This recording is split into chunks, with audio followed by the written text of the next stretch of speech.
On the sixth night of the violet storm, when the magnetosphere sang through the hull and the station's windows filmed over with auroral ghosts, Aya found the first word. It wasn't written in ink or sound. It was written in play. On Overture Station, an old O'Neill cylinder that drifted like a patient seed in the L4 of the gas giant Acheron, children grew up inside simulated worlds, because the real one outside the metal bulkheads would boil them in a heartbeat. There was the garden with its abraded grass and thrift apple trees, yes, but there were also unspoken limits. Vent seals and mass budgets and schedules carved into the lives of technicians whose parents were technicians. Between school blocks and maintenance drills the kids retreated to Tangle, an offline building sandbox whose physics were deliberately slower and kinder than Acheron's churning sky. Tangle was licensed and locked. No external modules, no inbound net. Aya herself had audited the code last rotation, exhaustively, obsessively, just like she audited every air recirculator and battery rail and thermal loop that held 4,000 lives together. Station protocol after the incident on Port Misra. Kids would play, but the game would be a garden wall. No cracks. On the sixth night of the storm, the wall sprouted ivy. Aya wasn't watching Tangle at first. She was watching the squalls, cataloging how Acheron's magnetotail was hammering Overture's charged skin. The particle wash came in long breathing waves. Every hour it rose like a dark tide. Every hour it fell. Instruments blinked. Uploads sputtered. Her team rerouted traffic, then rerouted it again. And then Elise Tomlin, the night caregiver in Block B, pinged Aya with a calm urgency that meant something very small and very wrong had finally become too big to ignore. "Quell, you touched Tangle last week." "Audit, yeah." "Why?" Elise sent a capture. It looked like a standard Tangle scaffold, jittering with build lights as a dozen tiny avatars zipped around a shared world. A forest of crystalline arches rose from a lake. Then, like a magician's coin, a new element appeared in the palette.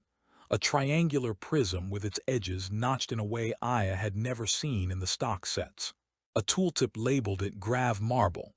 The kids reacted with a ripple of delighted screams.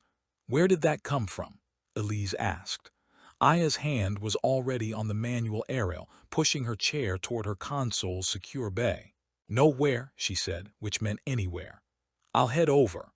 By the time she crossed the spinning ring and drifted through the learning commons, the violet bloom of the storm had settled into an almost musical hum. Children clustered around the projection pool, faces leached asteroid pale by the light. Their creations, once whimsical pagodas and floating farms, had been interrupted by a grid of precise crystalline towers.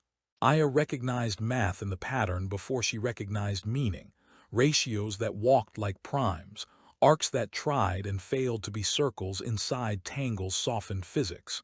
The kids weren't talking much. They didn't need to. They placed the new prisms, these Grav marbles, with an instinctive coordination, as if the whole build team had rehearsed for weeks. A girl with copper coils of hair kept glancing at the same corner of the tool palette and laughing under her breath whenever the prism blinking there winked an extra notch into existence. The youngest boy, little Icon with his everblue socks, had fallen into the radiator alcove and was wriggling there like some happy larva while he tapped the air with his thumbs. "Who added that element?" Aya asked, not to accuse but to anchor the moment to some adult's steady voice. She crouched, caught the children in her patchy gaze. "The game did," said the copper-haired girl, "at midnight station time. We thought it was a seasonal pack, like winter tools." "Tangle doesn't do seasonal packs," Aya said, soft enough that it came out like a sigh. She pinged the admin console. Her credentials met the game's border like a key touching glass. Everything about Tangle screamed self-contained. Everything about it had last week. Now there was code that danced out of reach. Aya couldn't tell if her tools were dull or the lock had grown teeth. Behind her, Elise murmured, "They're building faster than I've ever seen." I was about to cut the session, but, well, look. Look and see what the kids could not name. The towers, notched with those triangular prisms, arranged themselves into a pattern that wanted to be read. Aya didn't believe in entropy's mercy. Systems tended toward the worst unless somebody bent them toward the better. Patterns were either accidents of hungry brains, or they were someone's intention. Pause, Aya said, and the word was a little knife that nicked the oxygen of the room. Children groaned. She let the groan happen. Routine mattered. Everyone hold, hydrate. 8 minutes. They sprawled and laughed and negotiated for the bathroom. Elise eased the projection down to a live, dim wallpaper. Aya stood alone with the game's bones and touched what she could lawfully touch. No inbound net. No sideband. No new files on the storage node since the audit. And yet new pieces existed. They were curated and named. They obeyed the game's gravity except when they didn't. Sometimes they drifted infinitesimally sideways before settling, as if they were obeying an instruction that Tangle itself didn't know how to simulate. Aya, Elise said, you're making your storm face. My storm face has saved your air more than once. Fair. Should I cut power to the play lab? Not yet. Not until she knew whether she'd be shutting a window or slamming a door. Restart in 5. Same world. Let them build but record every gesture. You think it's a breach. Aya would not dignify the word. I think the universe is trying to talk through our kids, she said, hating how mystical it sounded. They resumed. The violet hum rose marginally, like a cello's string accepting a bow. Aya watched the tower stabilize into a three-dimensional lattice that shouldn't exist in Tangle's blocky approximation of materials. When the children slotted the last prism, the lattice sang, not with sound but with the peculiar coherence of something solved. The transparency of the crystal brightened in strips that marched around the lattice like sunlight walking a ribcage. Elise gasped. The children flung virtual hats into virtual air. Freeze, Aya said again. This time the knife was sharper. There are languages in geometry that human throats cannot speak. Architects know them. Physicists court them. The lattice on the projection pool was a paragraph. Aya snapped capsule captures and fed them into her personal toolkit, the one that existed on a sliver of compute wedged into Overture's maintenance cloud, where no child's sandbox could dream of going. She pushed for symmetries, for rational surfaces, for anything that defined constraint. What emerged was a graph. What the graph measured was not space but interval. Grav marbles, not gravitational, no. Grav like the kids had whispered into existence the contraction of a more complicated word. Gravitic, gravid, or just grav, the slang for weighty, heavy, real. She plotted the intervals against station telemetry. Not a coincidence. The steps matched the rises of the storm's particle tide, peaks and troughs at the same minutes. A modulated pattern resonant with the violet weather. You're piping my instruments, she breathed, then swore at herself. Nobody was piping anything. She was doing that, greedy for correlation. But something had timed the toy's appearance to the storm, which was flogging the magnetosphere, which was combing every radio and electrostat channel like fingers through a harp. If you wanted to push a message toward a shielded place with no intentional receivers, you'd lash it to the biggest, loudest thing around. The lattice's brights and darks resolved into ratios. Ratios drifted into counts. Counts grew cadence. Aya blinked until the projection doubled, then steadied. And like ink in lemon juice under heat, a pattern emerged stubborn and strange. A sequence that wasn't binary but could be walked like binary by anyone who was trying to parse it with equipment made by apes who learn with their hands. 112358. No, Aya whispered. If it had been simple Fibonacci, she would have laughed and shut the lab and gone to file a sardonic but affectionate bug with the Tangle Dev archive. But it wasn't Fibonacci. It was an almost Fibonacci. The deltas in the sequence leaned toward the storm's peaks. At every crest the next number swelled, then starved. A modulation that treated mathematics like clay and the magnet tail like a kiln. Elise leaned against her shoulder. You look like you're seeing a ghost. I'm seeing an interface. For what? For who? Aya said. She let the kids play for another hour. The lattice shifted. The grav marble palette ripened into other shapes. A ring with scalloped edges that would not fit against anything except itself. A ribbon that twisted through 90 degrees when anchored. A bevel block that ignored collisions if it rotated at a specific speed, like it had been told that the universe had another axis nobody had mentioned to it before launch. The children named them with the democracy of the very young: Whale Ring, Flippy, Ghost Wedge, and built more lattices that mapped and remapped the storm's pulse until Aya's captures filled the sliver of compute she owned outright. She stopped them only when their blinking got slow and their squabbling gentler, the way kids sag when sleep arrives through the door like a concerned ant. When the lab emptied, Aya called the commander. Rafi Hashid's voice arrived with the grit of too much coffee and too little chair time. "Make it good, Quell. The storm will be obnoxious until shift change." "It is good," Aya said, "and obnoxious. I think someone is trying to talk to us through Tangle. Someone as in a board tech 2 decks over. Someone as in, not from Overture. Possibly not from the net we know." Silence was a long exhale.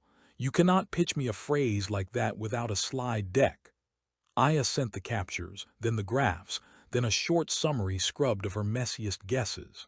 She could imagine him pinching the bridge of his nose, then calling up an overlay of budget rosters in his peripheral. When he finally spoke, Aya heard both the poet and the freight scheduler in him. "So the children's game materialized not possible blocks," he said. "And those blocks nudged our children into building shapes that reflect the storm's wave. The shapes contain a pattern. That pattern is not trivial. You believe it's intentional. You believe the intention is social." "Yes," Aya said, "it's a hello. The hello is in the form of play because that's the surface we left exposed." "Left exposed," she didn't dodge. "We shuttered every antenna, Rafi. We bolted every port. We wrapped Overture in wool. But we let the kids have a sandbox with enough physics to imagine a future. We hardened it, but it still has affordances. It's a place where a mind, if it could brush it, might figure out how to put out new tools that obey the rules of the space while quietly gesturing beyond them. This something brushed it how? There's no inbound line." "The storm," Aya said, and let 2 seconds pass in which she hated herself for the romance of it and loved herself for the precision. "The magnetotail is slamming the hull.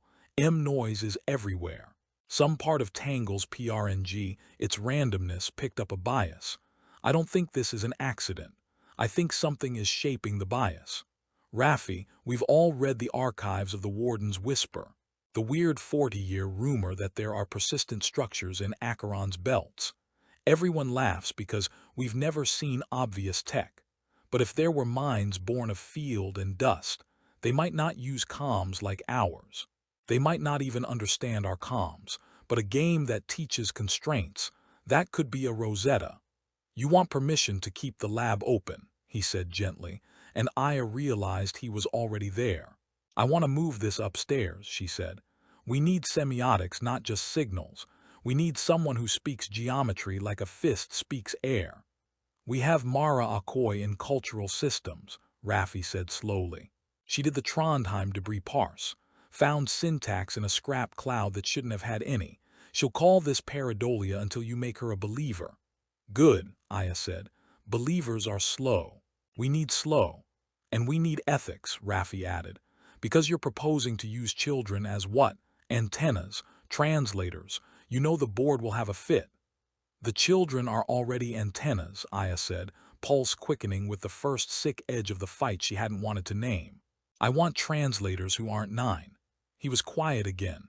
The aurora hissed in the gap like somebody dragging foil over a radio. "I'll open a working group," he said, quietly. "No bulletin posts. You will isolate Tangle's lab node in hardware. I'll loop in Mara and ethics, and Aya, yes. Don't fall in love with your own miracle." "I'm not in love," she said. "I'm terrified." Mara Akoi arrived with a satchel full of paper. It was a choice. Paper said the problem might be polite enough to sit still. She wore her hair in a braid heavy with copper rings. She walked around the projection pool like a sailor testing a deck. She did not compliment Aya's captures. She did not ask how the children were sleeping. She said, "We're reading a voice without a mouth. The last time somebody tried that, they founded 3 religions and a war." Elise closed the lab door more decisively than necessary. Aya gestured to the lattice prints. "Do you see repetition or recursion?" "Recursion," Mara said, almost before the sentence escaped Aya, "and something like a refusal. The pattern allows a simple progression, then resists it at each storm crest. It's as if you and I are counting on our fingers, and at every thunderclap I choose to show you 2 rings instead of 1. But my fingers only have 5. Yet I show you 6. So not just numbers," Aya said. "A commentary on the act of number." "You're trying to persuade me with poetry," Mara said, and smiled to take the sting out. Ethics arrived in the form of Dr. Emil Laurent, a tidy man who kept his bewilderment folded inside a bow tie. He listened for 20 minutes without interrupting.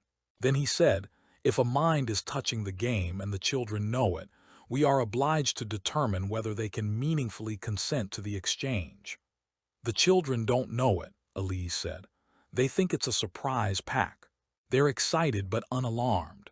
And if we tell them, they'll want to build faster," Elise admitted.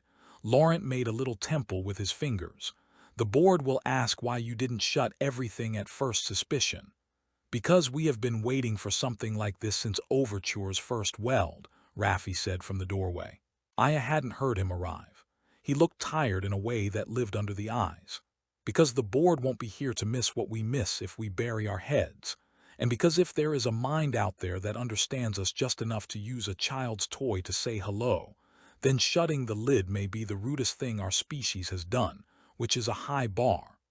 Laurent didn't rise to the bait. He turned to Aya. "Suppose we continue. What do you propose as a path of least harm?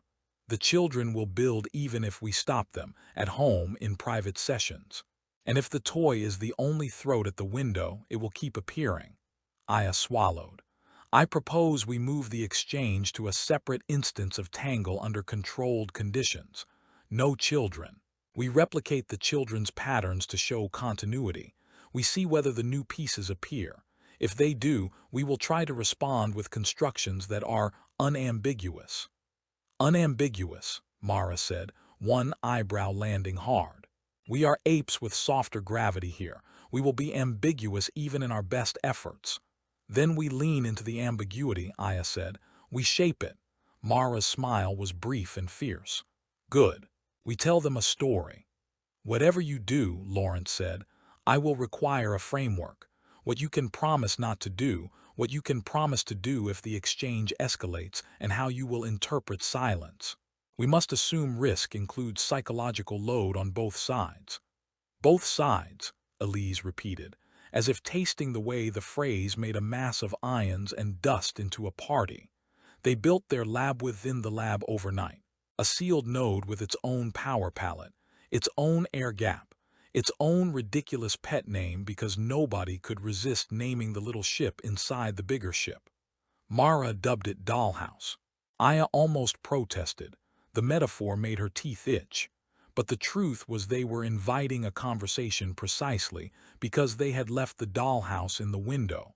Better to own it. They lifted the children's lattice as faithfully as possible. Without the kids' nimble, accordion intuition, the build felt both slower and strangely more dangerous, as if the trustfulness in small hands cushioned the edges somehow. Aya and Mara set the grav marbles. Elise called out the storm telemetry so they could time their placements to the peaks. At each crest, the not-possible blocks hummed, and the walls barely rang perceptibly under Aya's palm. At the close of the sequence, the lattice brightened. It brightened differently than it had for the kids. It brightened like it was tutoring them. New shapes winked into the palette, a loop that wept gentle particles until a second loop intersected it. A crank that spun only when paired with 3 ghost wedges. A small, iridescent tile that did nothing until Aya dragged it over the bright face of the lattice, at which point it produced a quick little out-of-tune chime that made Elise cough with startled laughter.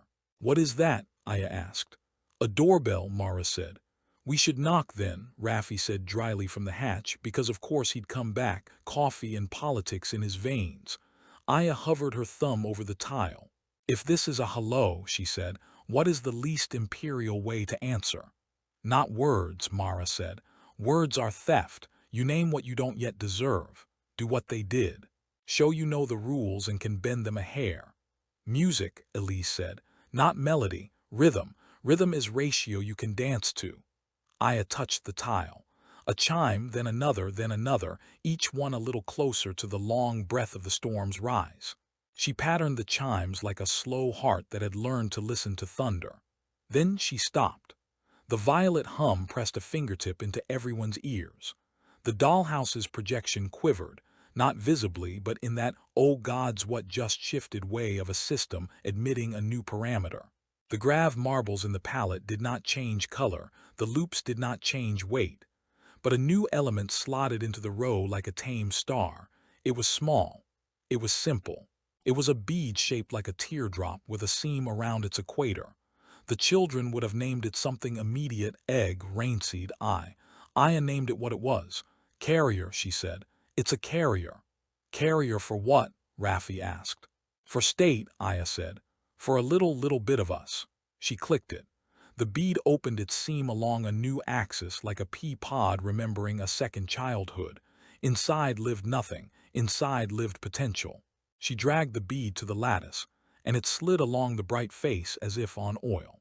Where it passed, the shine deepened by a shade too subtle to be anything but information. Oh, Mara whispered. We have mail. Lawrence's bow tie twitched. Then write a letter you would not be ashamed to have read aloud to your children. Aya set 3 carriers on the lattice and hesitated. All the sentences she wanted to write belonged to a different medium. She wanted to say, hello. We are in orbit around a warm cylinder of oxygen and argument. We are tired in a way that outlives bodies. We would like to be surprised and not broken. Instead, she moved the carriers in a triplet that encoded a simple prime, then a pause, then another. The dollhouse chimed once, too soft, then again steadier. The palette changed again. It did not add anything. It removed the tile that chimes. That's either coy or brilliant, Mara said. They've taken away the toy once you used it to knock, as if to say, we need no more doorbells. Or, Elise said, more sober, as if to say, that door is now either open or closed. No more knocking. The storm crested. The dollhouse's lattice flared, not bright but deep, a kind of dimensional darkening like watching a cloud choose a rain it had been holding too long. The carrier's Aya had placed jittered, then slid to a new position she had not selected. The positions, when plotted, were not symmetrical. They did not make immediate arithmetic sense. But Mara's fingers flew over the capture pad, arranging the coordinates in a set she knew better than her pulse. Not number, she murmured. Not exactly. Map. They just gave us a map. To what? Raffi asked, already reaching for the rail that held him to the room. A place under the ice, Mara said, and tapped the pooled blue of the lattice where the carriers came to rest. Not on Acheron, on one of the shepherd moons, probably Aeon. It has a subsurface ocean. Here. This coordinate is not a coordinate, it's a shape of a current. This one is a weft of field. This one is time, I think, in the sense of season. They're telling us a when as much as a where.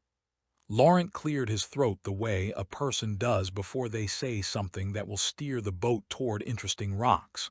If this is a map to a meeting point, he said, we arrive at the first irrevocable choice. Do we go? Raffi looked at Aya.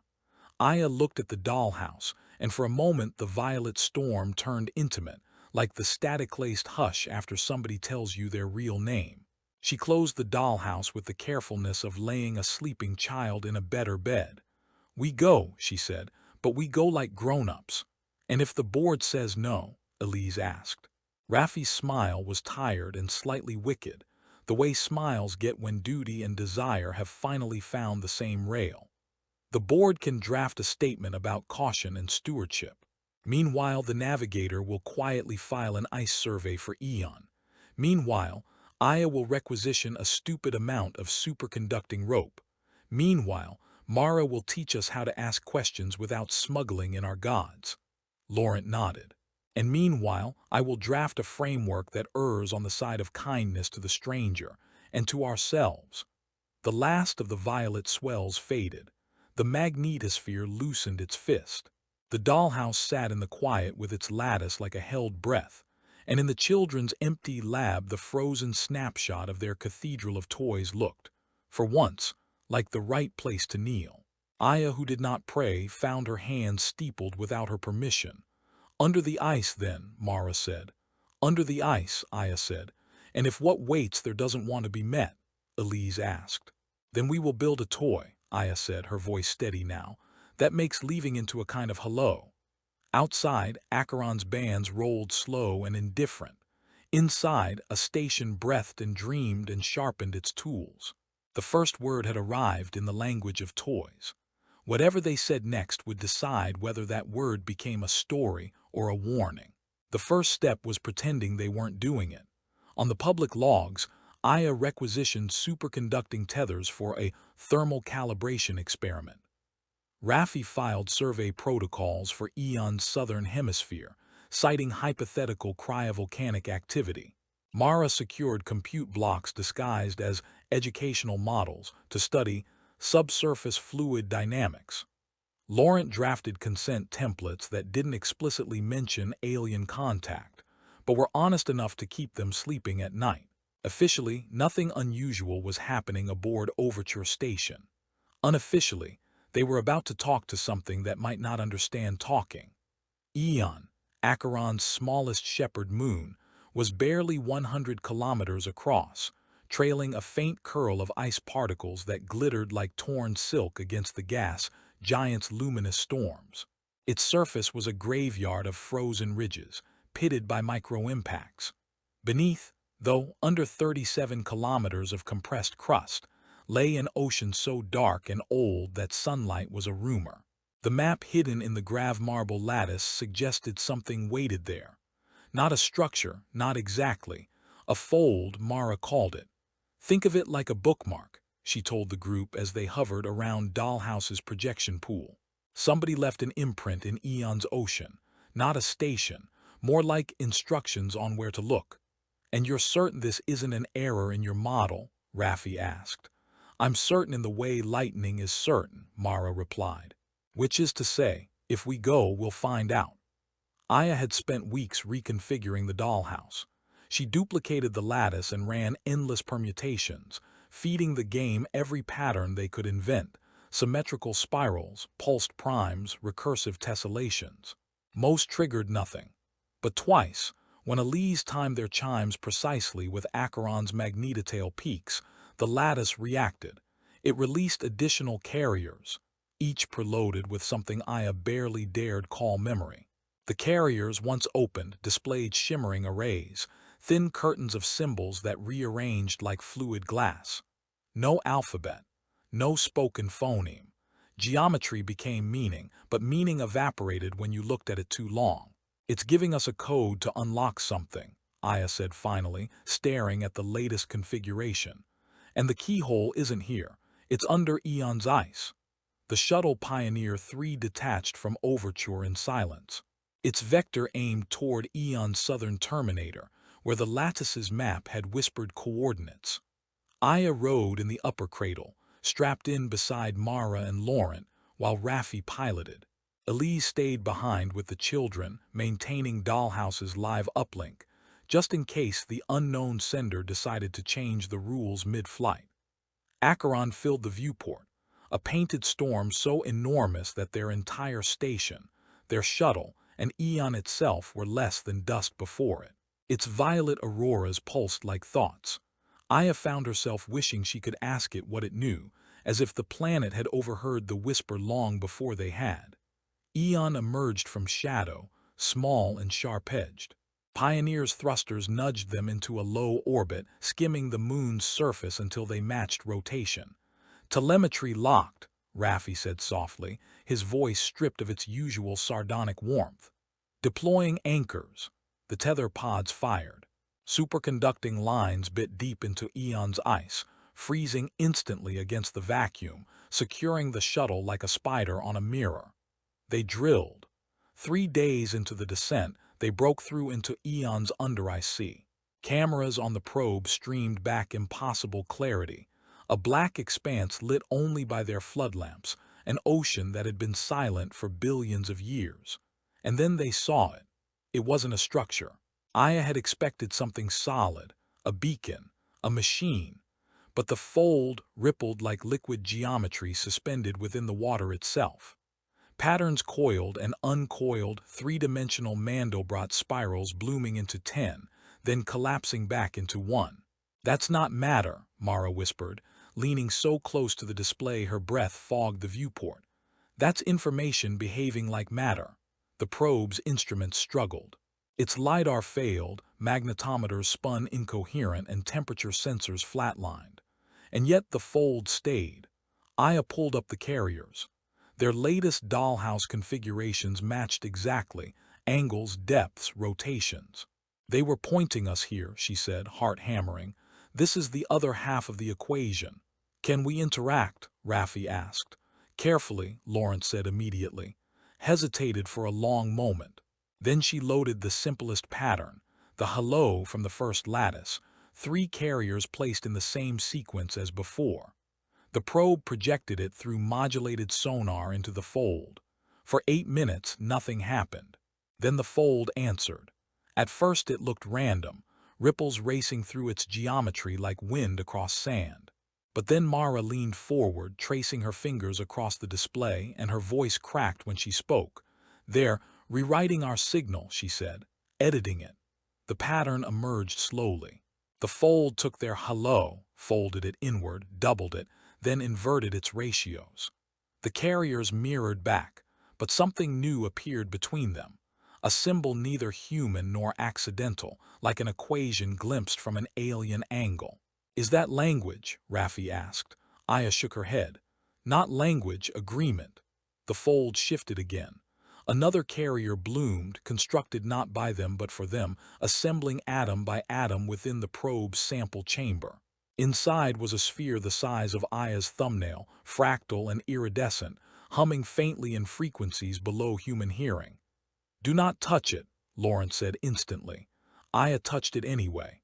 The sphere unfolded in her glove, collapsing into a lattice identical to dollhouses.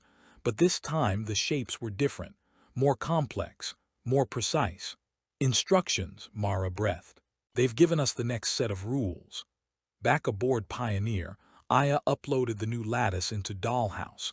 Elise watched from Overture, her feed shimmering from magnetotail interference. The children clustered around her, silent and wide-eyed.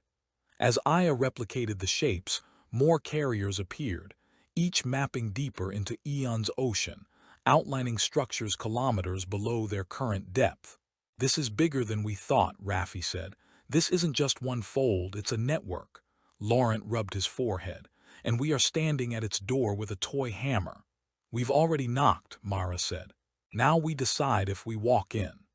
Aya stared at the shimmering projection, its carriers breathing like heartbeats. She thought of the storm, of the whispers embedded in magnetospheres, of minds that had waited millennia under alien ice for anyone to build the right shape. She exhaled. "We go," she said finally, "but we go like children." When they transmitted the new lattice into the fold, the entire ocean lit, not with light but with awareness. Something vast stirred beneath Aeon's crust, something that had never needed lungs or language, something that spoke only in ratios and shapes and patient waiting.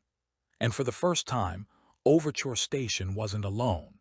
Dollhouse chimed once softly as the carriers dissolved into the projection. The first word had been hello. The second word was welcome.